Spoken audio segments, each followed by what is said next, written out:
Hi, everyone, and welcome to Ask Christa, the place where you can ask questions about how to work through business challenges and workplace issues. I'm Christa Dhimo, and today's question is, how can we deal with the fear of making mistakes when stepping out of our comfort zones, such as being in an important first job position? What a great question that is. Fear. We all experience that, sometimes many times in a day. And you may not think about it this way, but fear is a really personal emotion. The root is vulnerability, feeling open to harm. I often ask people to value the perspective of fear instead of being fearful of it. After all, it's a big word with a lot of little words within it. And it really has no meaning until it's attached to another emotion or action, both of which likely haven't happened yet. And we give a lot of power to a word that has no meaning or reality without other things. But it's also really easy to say all of that. I live by this notion to value fear, but that doesn't always work for me either. I get afraid of things too, doubtful, anxious. So here are a couple of tips. The first one is the same one nearly everyone talks about when they talk about fear, and that is looking at what we're putting that fear into so we can address it. Practically speaking, the fear you're describing this situation, the fear of stepping out of a comfort zone and trying something new, being in a new job, for example, that's usually related to a fear of how you'll be perceived. And in the workplace, it's easy to feel that people's perception of you rule the day. But that doesn't mean you can't influence that perception. And that leads me to the second tip. You might be thinking, I'm afraid that if I make mistakes, it'll hurt my credibility and no one will respect me.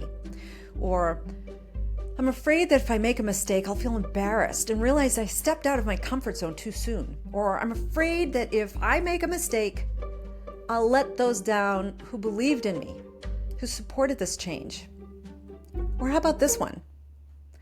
I'm afraid that if I make a mistake, those who told me I couldn't do this would be right. We all have the ability to influence how others perceive us, though, and we have that ability to get in front of the what if by putting our fears out there right away. You'd be surprised how quickly you can deflate your fear when you do that, and it can sound something like this. Hi everyone, I am so happy to be here and really excited in this new position, and I'm new and eager to learn as much as I can and get on board quickly. And I'm going to need your help with that. So it's important that you know I'm excited to be here, but I'm also going to make some mistakes. And I appreciate your support and help along the way. I will learn from my mistakes, and it will make me a better team member, manager, or leader after I'm settled in. You can even say something like this. I'm only going to make the mistake once. If it's twice, it's an unusual event, but I guarantee I will learn from it, and there won't be a third time. Now, most of us are not working in operating rooms where brain surgery is taking place, or in some secret mission, or in the International Space Station, where mistakes can be fatal. The hardest part of our jobs is working with other humans. Super hard sometimes. But since we're human too, we can bet that we have at least 50% influence on how things will go based on how we frame things in our mind and how we choose to be brave. And when it comes to our leadership brand and what we stand for as leaders and managers, we can and should use our fear of making mistakes as a source of power.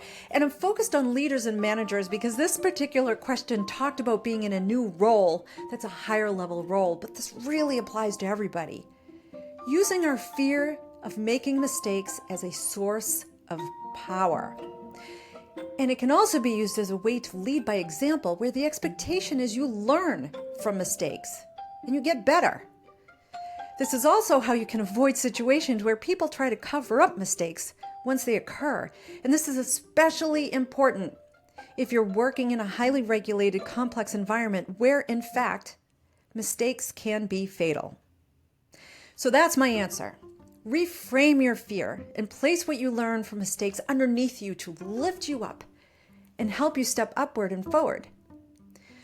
For this segment, I have two resources for you. One is The Science of Manifestation and the Power of Positive Thinking, and it's on mentalhealth.com. I have the link in the show notes. Whether you believe in manifesting or not, there is a science behind it. And I think it's an important thing for you to study, because part of what we tend to latch onto when it comes to being fearful are the small nuances we might feel, or the small things we might not always pick up on, or we pick up on them but we're not always aware of it, or we are aware of it and we don't know what to do with it. Whatever the mix may be, we always run the risk of creating a self-fulfilling prophecy, meaning we run the risk of creating a fear that then becomes a reality. So that's why I'm providing this to you about manifestation. The other resource I have for you is How to Overcome Fear of Failure. It's called How to Overcome Your Fear of Failure, Your Ultimate Guide.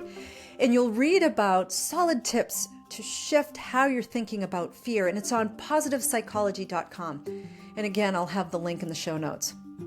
Remember to keep your mind open, be curious about what you learn, and recognize that in workplace situations, you're never alone. There are always things that you can do for yourself, people you can connect with, and learnings that are available. So there it is. As always, keep asking the questions. I'm here to support you and lift you up. We have a wonderful community, a supportive community, and I appreciate your support. Send in your questions in the comments of the podcast website, askchrista.com. That's Christa with a CH. And while you're there, join our mailing list to receive a weekly newsletter that offers additional quick tips and resources.